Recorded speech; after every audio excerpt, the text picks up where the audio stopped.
warahmatullahi wabarakatuh.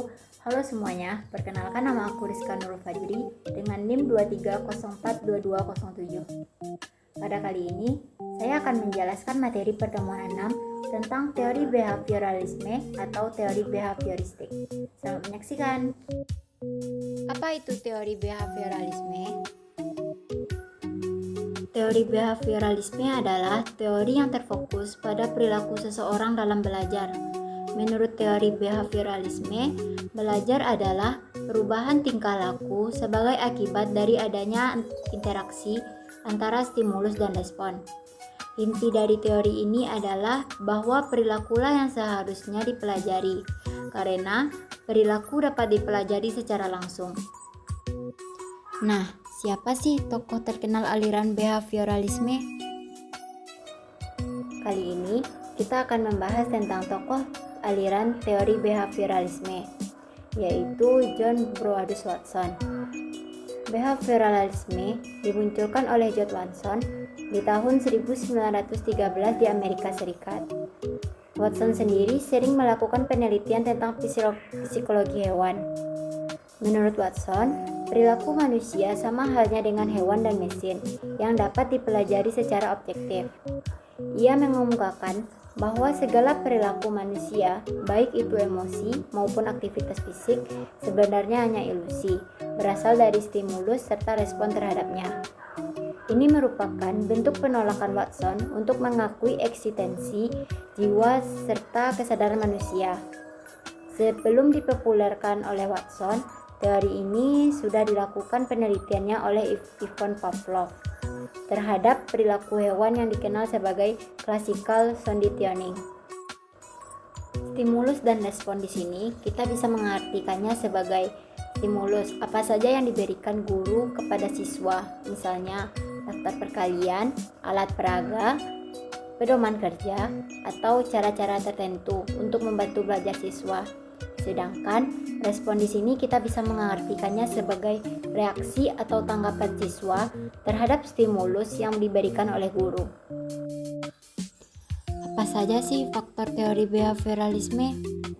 Faktor yang dianggap penting dari teori ini yaitu faktor penguatan. Faktor penguatan ini dibagi menjadi dua jenis.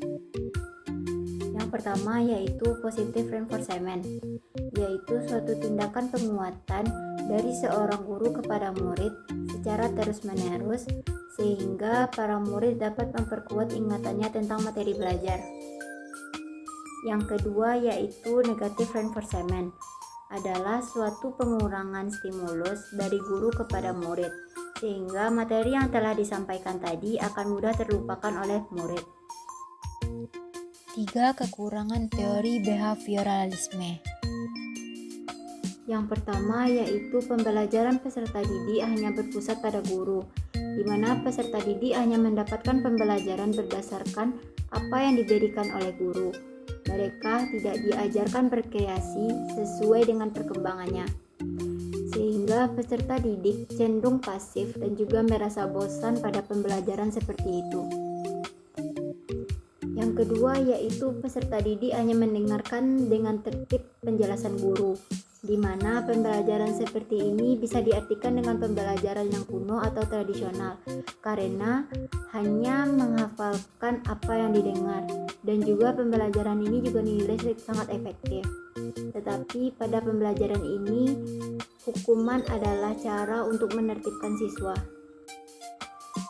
Yang ketiga yaitu peserta didik tidak bebas berkreasi dan berimajinasi, di mana menurut teori ini belajar merupakan proses pembentukan yang membawa peserta didik mencapai target tertentu.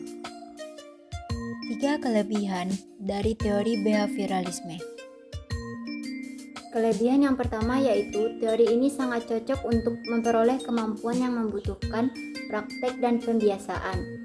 Dengan melakukannya secara terus-menerus, peserta didik akan paham dan juga dapat menerapkannya dengan baik. Kelebihan yang kedua yaitu materi yang diberikan sangat detail. Hal ini adalah proses pemasukan stimulus yang dianggap tepat, di mana dengan banyak pengetahuan yang diberikan, diharapkan peserta didik dapat memahami dan mengikuti setiap pembelajaran.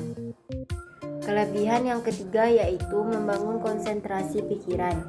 Maksudnya, dalam teori ini adanya penguatan dan hukuman dirasa perlu, karena penguatan ini dapat membantu mengaktifkan peserta didik untuk memperkuat munculnya respon.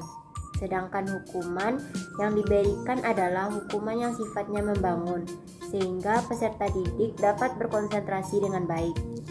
Nah, pada teori ini, seorang ilmuwan bernama Pavlov melakukan percobaan terhadap anjing. Ia ingin membuktikan apakah dengan teori ini dapat mengubah perilaku anjing tersebut dengan memberikannya stimulus dan respon secara berulang kali.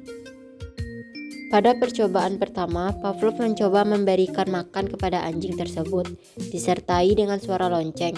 Kemudian anjing itu pun menghampirinya.